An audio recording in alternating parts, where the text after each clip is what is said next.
DDQ model answers for growth equity. Scalable wording templates. Think of DDQ model answers as reusable, pre-approved wording blocks you can plug into investor questionnaires. They're built to be compliant and consistent, so every LP hears the same message, regardless of who's asking. The magic is efficiency without sounding robotic. You save time while keeping the nuance that matters in professional diligence. For growth equity, model answers shine because they capture repeatable elements, stage focus, value creation levers, and risk controls, while leaving room to tailor specifics by deal, vintage, or region. Done well, they reduce errors, speed responses, and raise confidence across investor interactions. Lead with the thesis, then bring evidence. Start each answer with the direct point, what you do and why it works, followed by data and examples that prove it. Use short, modular paragraphs so teams can mix, match, and update sections quickly. Always define terms before using acronyms. For example, say gross internal rate of return, IRR, once, then use IRR. Be explicit about limits and exceptions. Signal where approaches vary by deal size, geography, or regulatory context. This structure keeps answers sharp, audit-friendly, and easy to localize without rewriting everything.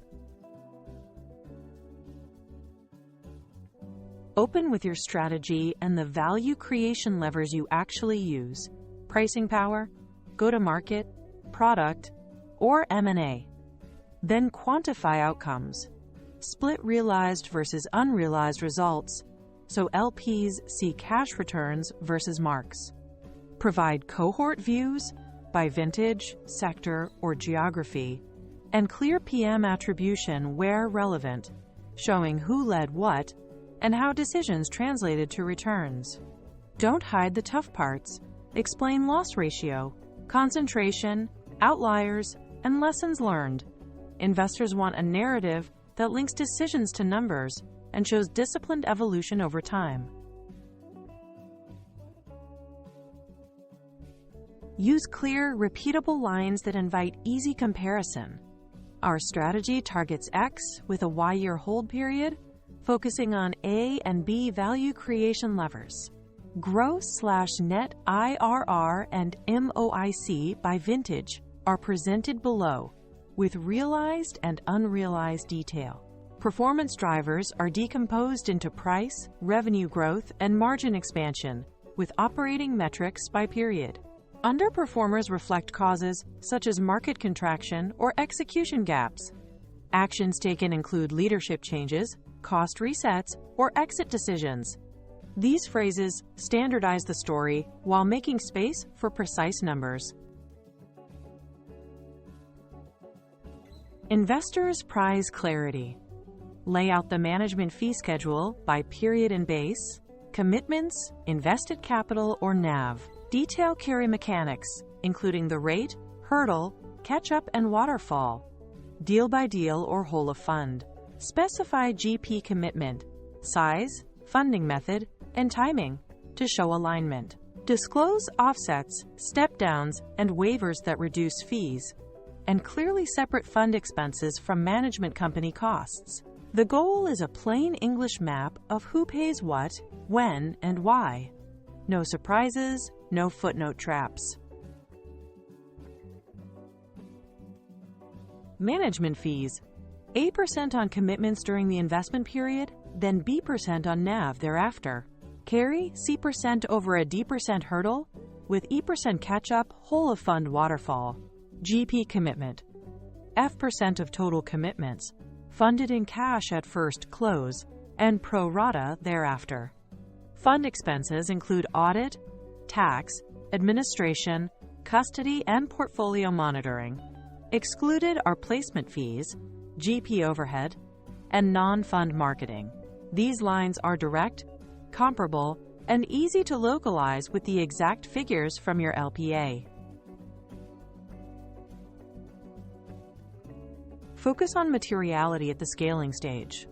Data privacy, cybersecurity, supply chain ethics, product safety, and workforce practices often dominate risk. Define your policy scope, governance, and KPIs.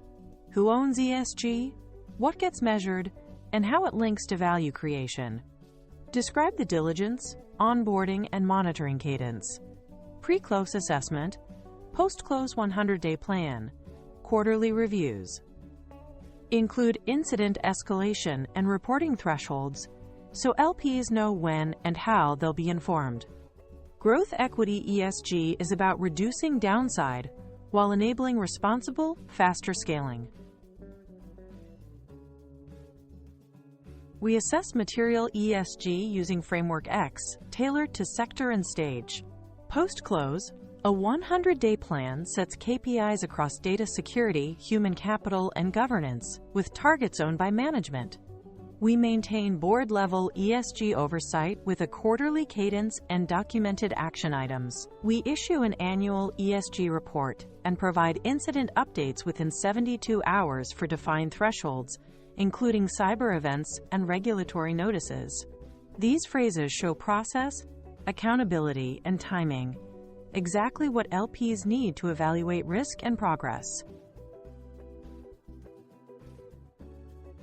Create a version-controlled library with an approval workflow so only vetted language goes out. Tailor content by LP type and region. Public plans, endowments, and European investors often require different emphasis or regulations. Maintain a change log with data sources and as-of dates for every metric and claim. Refresh templates quarterly to reflect new closes, exits, valuations, and policy updates. This discipline prevents drift, speeds compliance checks, and makes last-mile customization safe and fast. Use modular, transparent wording so answers are consistent, auditable, and easy to tailor. Back claims with comparable metrics: IRR, MOIC, realized versus unrealized, drivers, so LPs can benchmark. Demonstrate alignment and governance rigor through clear fees, GP commit, oversight, and escalation paths.